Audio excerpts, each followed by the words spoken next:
सभी श्रोताओं और साधकों का योगा ज्योतिष हब चैनल में स्वागत है। कामदा एकादशी व्रत कथा यानी चैत्र शुक्ला कामदा एकादशी व्रत कथा को अभी हम सुन रहे हैं। बहुत समय पहले की बात है। धर्मराज युधिष्ठिर ने कहा, हे मधुसूदन यानी हे कृष्ण जी, अब आप चैत्र शुक्ल पक्ष की एकादशी की कथा व महात्म्य कहिए। श्री कृष्ण भगवान ने कहा, इस एकादशी को कामदा एकादशी कहते हैं। एक बार राजा दिलीप के गुरु वशिष्ठ ने जो कुछ कहा था वही तुम्हें मैं कहता हूँ।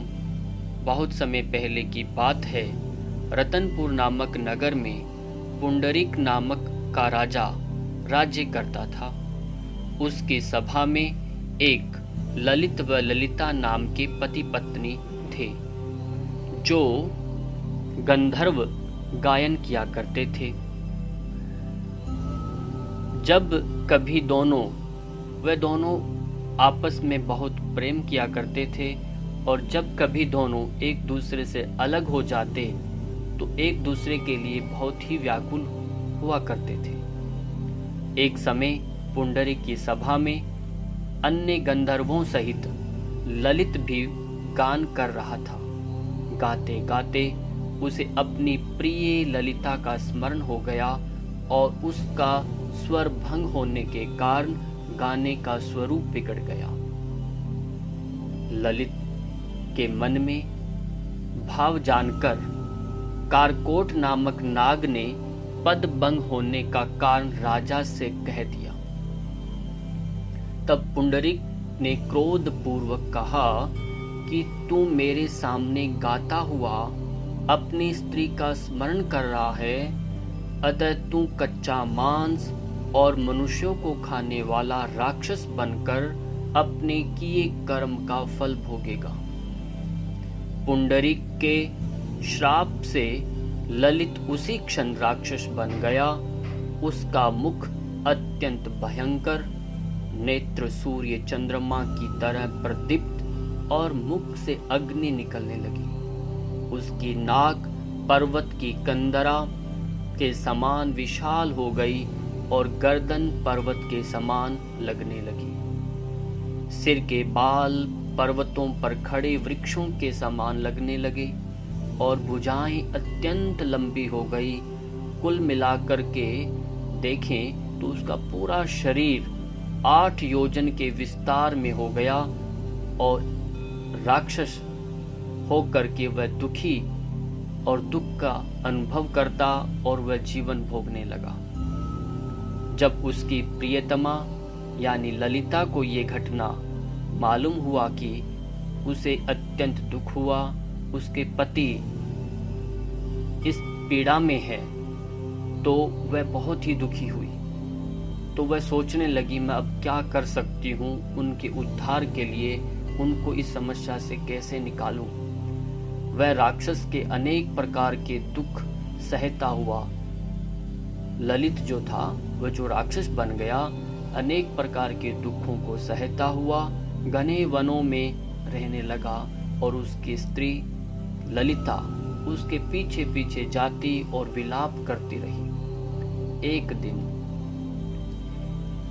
ललिता अपने पति के पीछे घूमती घूमती विंध्याचल पर्वत पर पहुंच गई, जहां पर श्रृंगी ऋषि का आश्रम था।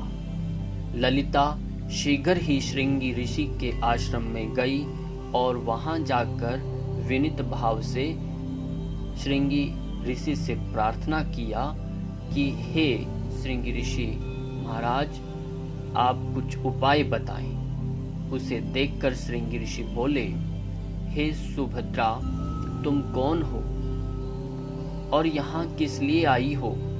ललिता बोली कि हे मुनि, मेरा नाम ललिता है। मेरे पति राजा पुंडरीक के श्राप से राक्षस हो गए। इसी शोक से मैं संतप्त हूँ, यानी व्याकुल हूँ, दुखी हूँ। उसके उद्धार के लिए कोई उपाय बताइए। श्रृंगी ऋषि बोले, हे गंधर्व कन्या, अब चैत्र शुक्ल एकादशी आने वाली है, जिसका नाम कामदा एकादशी है। इसका व्रत करने से मनुष्य के सभी कामनाओं की पूर्ति होती है। यदि तू कामदा एकादशी का व्रत कर उसके पुण्य का फल अपने पति को दे दे, तो वह शीघ्र ही राक्षस योनि से मुक्त हो जाएगा और राजा का श्राप भी अवश्य ही शांत हो जाएगा।